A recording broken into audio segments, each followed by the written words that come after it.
'n goeie dag. En vandag is dit hoofstuk 19 van Matteus.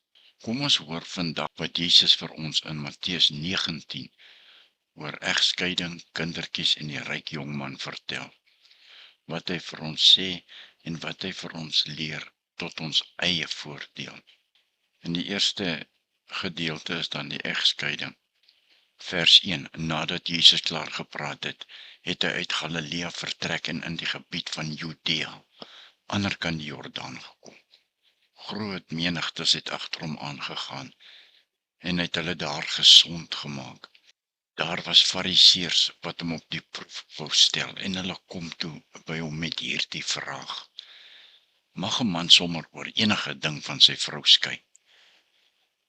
En hy antwoord hulle: het julle nie gelees dat die Skepper hulle van die begin af man en vrou gemaak het nie? En daarby het Jesus gesê: daarom sal 'n man sy vader en sy moeder verlaat en saam met sy vrou lewe en hulle twee sal een wees. Hulle is dus nie meer twee nie, maar een. Wat God dan saamgevoeg het, mag 'n mens nie skei nie. Hulle vra toe vir Jesus: waarom het Moses dan bepaal dat, as iemand sy vrou 'n skeibrief gee, hy van haar kan skei? Jesus antwoord hulle: dit is oor die hardheid van julle harte, dat Moses julle toegelaat het, om van julle vrouens te skei, maar dit was nie van die begin af so nie. Ek sê vir julle, elkeen wat van sy vrou skei, behalwe oor oorspel en met 'n ander een trou, pleeg egbreuk. Sy disippels sê toe vir hom: as dit is hoe die saak met man en vrou staan, is dit beter om nie te trou nie.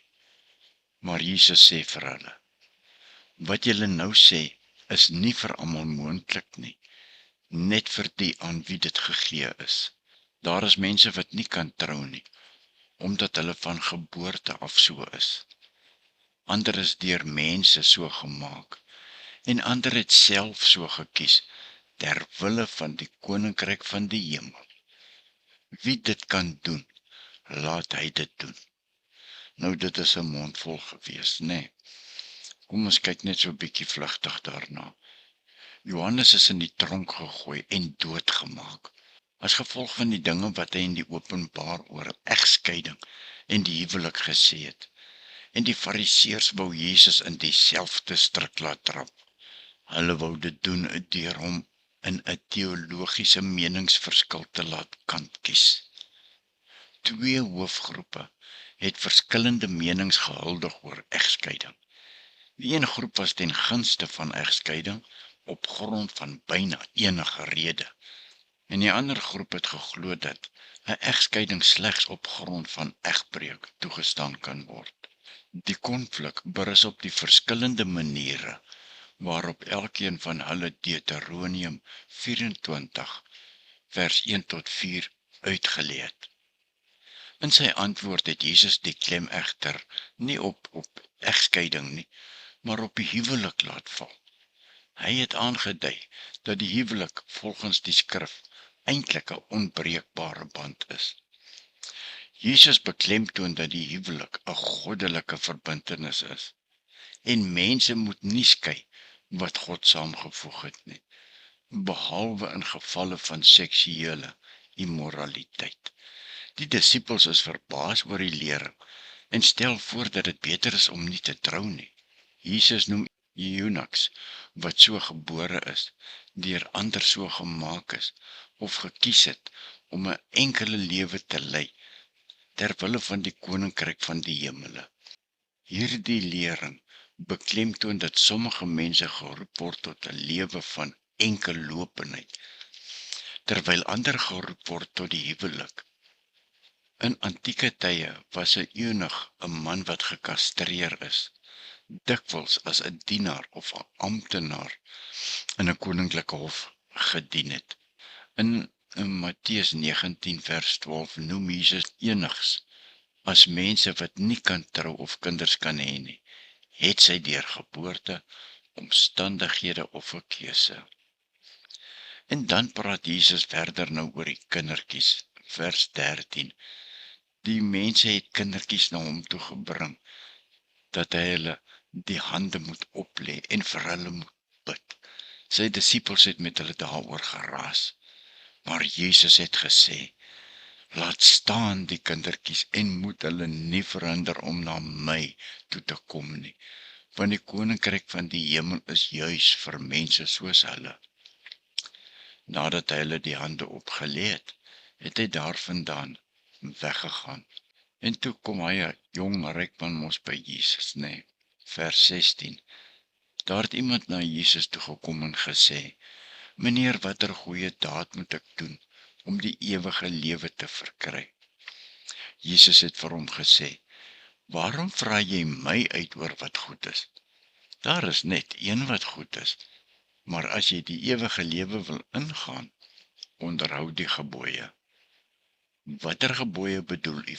Het hy vir hom gevra, en Jesus het gesê, dit, jy mag nie moord pleeg nie, jy mag nie egbreek pleeg nie, jy mag nie steel nie, jy mag nie vals getuienis aflê nie, eer jou vader en jou moeder, en jy moet jou naaste lief hê soos jouself.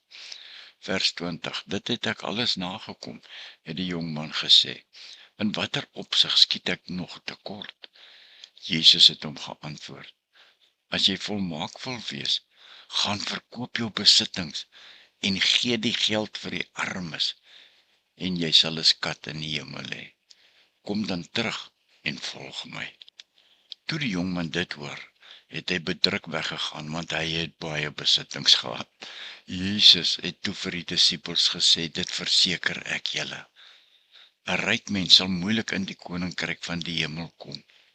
Ek stel dit nog sterker. Dit is makliker vir 'n kameel om deur die oog van 'n naald te kom, as vir 'n ryke om in die koninkryk van God te kom. Toe die disippels dit hoor, het dit hulle geweldig ontstel, en hulle het gesê, wie kan dan gered word? Jesus het reguit na hulle gekyk en gesê, vir mense is dit onmoontlik, maar vir God is alles moontlik. Toe sê Petrus vir hom, kyk, ons het alles verlaat en u gevolg. Wat sal ons daarvoor kry? Jesus antwoord hulle, dit verseker ek julle, wanneer alles nuut gemaak word, as die seun van die mens op sy koninklike troon sit, sal ook julle wat my gevolg het, op 12 trone sit en oor 12 stamme van Israel regeer. En elkeen wat ter wille van my naam afgesien het van huise of broers of susters, of vader of moeder of kinders of grond, sal 100-maal soveel ontvang, en die ewige lewe as 'n erfenis verkry. Vers 30. Maar baie wat eerste is, sal laaste wees, en wat laaste is, eerste. Ja, tot sover vandag. Matteus 19 vers 13 tot 30 gaan alles oor Jesus, wat die kindertjies seën, né? En dan nog die storie van die ryk jongman ook. Jesus seën die kindertjies. Mense bring kindertjies na Jesus toe, maar die disippels probeer hulle wegjaag. En Jesus sê, nee, laat die kindertjies na my toe kom. En hy seën hulle, en hy beklemtoon dat die koninkryk van die hemel aan mense soos hierdie kindertjies behoort. Vers 13 tot 15 het ons dit gelees. En dan in vers 16 tot 22 het ons oor die ryk jong heerser gelees. 'n Ryk jongman vra Jesus wat hy moet doen om die ewige lewe te beerwe. Dis wat ons daar gelees het. Jesus sê vir hom om die gebooie te onderhou. En die man sê hy het dit gedoen. En Jesus sê toe vir hom om alles te verkoop, aan die armes te gee en hom te volg.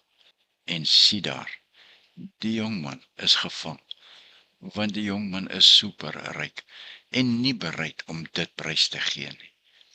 Jesus sê dit is moeilik vir ryk mense om in die koninkryk van die hemele binne te gaan. Dit het ons gelees in vers 23 tot 26. En dan die laaste paar verse wat ons gelees het ons gehoor dat Petrus vra wat hulle sal kry as hulle Jesus volg. En Jesus het gesê, julle sal 100 keer soveel kry, plus die ewige lewe. En so beklemtoon Jesus die belangrikheid van nederigheid, geloof en die bereidwilligheid om alles op te gee vir die koninkryk van die hemele. Seën en vrede aan almal wat Jesus se woorde in hulle harte bære en dit daar bewaar tot Jesus weer kom. Amen.